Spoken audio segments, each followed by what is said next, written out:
Itong may namin mga kaigalaan si SK Federation President, City Councilor John Falduay Lungsod kabahin sa NMRA 2026 ng ilahang tambungan karong pizza 20 no? Ang 19 ang nasampit na opening sa NMRA, and then usay mga preparasyon no sa tuang LGU delegation o sa tuang DEP and Zamis usab nini.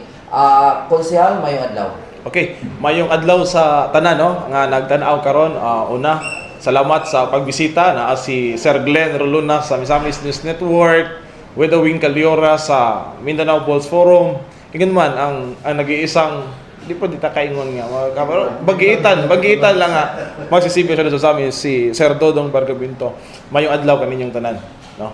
Diretso on. So karong pizza 19 doon ang opening sa tuang NMRA nga ipahigayon sa Malaybalay City, Bukidnon. Nasayra nato nga niadtong nakalabay nga tuig ang probinsya sa Misamis Occidental mao may gahost sa NMRA. So karon nga tuig na pod naa na pod sa Malaybalay City no sa probinsya sa Bukidnon.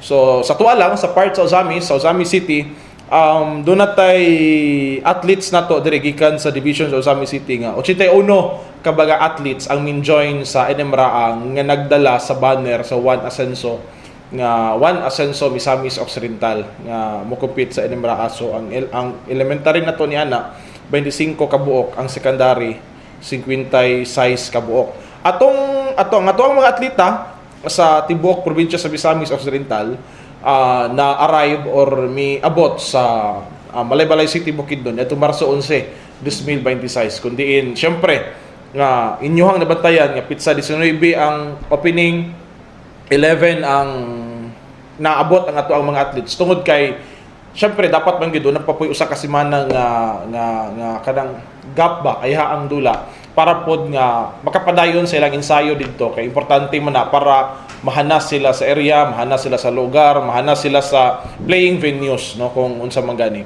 So far sa pagpangayo nato ga update sa tuang sports coordinator sa gikan sa DepEd Ozamis nga si Ma'am atuang school supervisor Ma'am Celine Macas. So far so good raman ang atong mga atleta, especially gikan nato diri sa Ozamis nga doon na lagi mga adjustment no, doon na mga ginagmay nga mga symptoms nga gipambati, mga gipasubawan, pero na akatar man gyud naaman po'y nurse nga ming uban dito sa Malaybalay City, Bukidnon. So mo nang na gitagaan gid akong pagtagad ang atong mga atleta.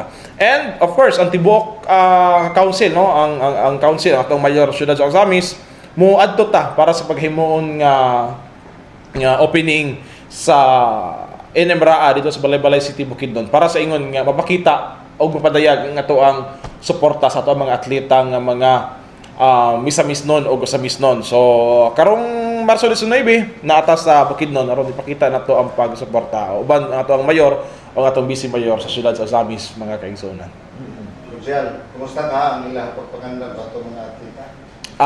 Ang pagpangandam sa ato ang mga atleta sa Dodong so far sa ko naingon okay man. Ang nakita man po dato nga ang ato ang gobernador sa probinsya, Governor Henry Maminal, grabe man ka suporta gani every now and then kanunay nga naga-update gyud diri pod sa tanan nga mga sports coordinator no, mga in charge dili lang sa division kundi sa matag LGU nga ang ato mga atleta gitan-aw gyud dili lang ang ilahang kapasidad kundi dili ang ilaha pong kanang ilahang mga balatian ba kay basin unyag syempre ang uban kanang gimingawan ang panghilantan ba. So far okay raman, and nakita po nato nga ang Malaybalay City nga ang ilahang preparasyon and well accommodated ang ato ang mga atleta dito no sa Bukidnon.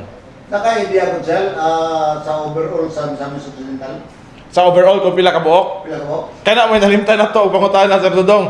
Wala ta kaandam ana kung pila ka buok ang ato atleta. Ang ato ang napangandaman lang ang diri sa ato syudad sa Ozamis nga doon natay 81 ka mga atleta gika 25 ana ang sa elementarya, ang secondary 56. Sakto to dai mo Sir Dodong no kung pila ka buok. Pero to ang susihon pag human aning interview.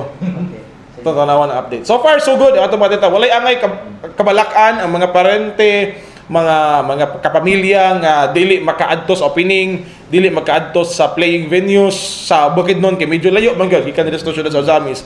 So walay angay kabalakan kay doon natay kung diri lang sa Osamis nga mga atleta nga naa didto o sa tibok probinsya na ay mga gipadala nga mga nurses gikan sa division gikan sa tuwang respective LGUs sa probinsya, doon ay mga medicine dito, doon ay mga saktong personahe, doon na gyud tay mga chief cook nga naa didto nga nag sa ilang pagkaon, doon ay sakyadan ng ilang mga behikulo para paspas ang ilang pagbiyahe paingon sa mga playing venues.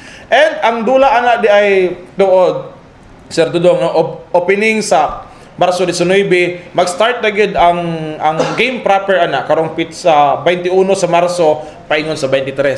So ang closing program ana or ang awarding ceremony karong Marso 24 dito lang gyapon sa probinsya sa Bukidnon.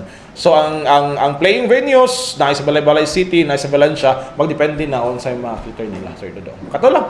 Imong minsay na lang siguro konsehal alang sa to ang mga partisipante no, mga kabataan nimo, mga kabataan nato dito sa Osamis pagdasig nimo kanina. Oy, ako ang mensahe sa ato ang mga participants, ato mga atleta nga nakaroon sa Bukidnon, ipadayon lang ang inyong kanang tinguha, ang inyong kapasidad nga kanang inyong mga sports inyong gipasundayag kay ang lokal nga pagamahanan syudad sa Osamis sa tibok probinsya sa Misamis Occidental, makita man gyud ninyo dili lang sa kumbak kundi makita man ninyo kung unsa ang suporta nga gihatag sa Patag LGU para kanila. Kay tungod kay ang sports usab ni ka kanang programa or nindot ba siya nga to divert ang ato mga kabatan-unan nga mahalikay sa mga paghimo og illegal nga binuhatan. So pinagi sa sports at least naa din na ang ilahang kanang gipasundayag ang ilahang mga kakayahan nga para sa ingon nga ma-divert po taon sa mga illegal karon nga sayod man ta nga unsa na. So padayon lang kay naa kami ang lokal nga pagamahanan syudad sa Osamis, ang inyong SK President sa Osamis naman kanunay andam mo suporta para kaninyong tanan. So kung say mahitabo dira sa Bukidnon, win or lose, of course, we are praying and hoping nga modaog gyud ta. So naarami kanunay sa inyong likod. Padayon lang kinahanglan kanunay ang Asenso Administration. Daghang salamat konsehal. Atong pasalamatan si Konsehal John Pel Duay Lungsod sa paghatag og higayon nga atong mahinabi kalabot sa pagahimuon nga NM-RAA nga ato kinaipahigayon sa lalawigan sa Bukidnon. So gikan na lang diri sa akong himutangan alang sa DXDD Radio Campana, ang radio sa simbahan WD45 Dudong Pergamento, muluyog sa ika-75 nga jubileo sa simbahan sa Archdiocese sa Osamis, Danag, Sarakbayan.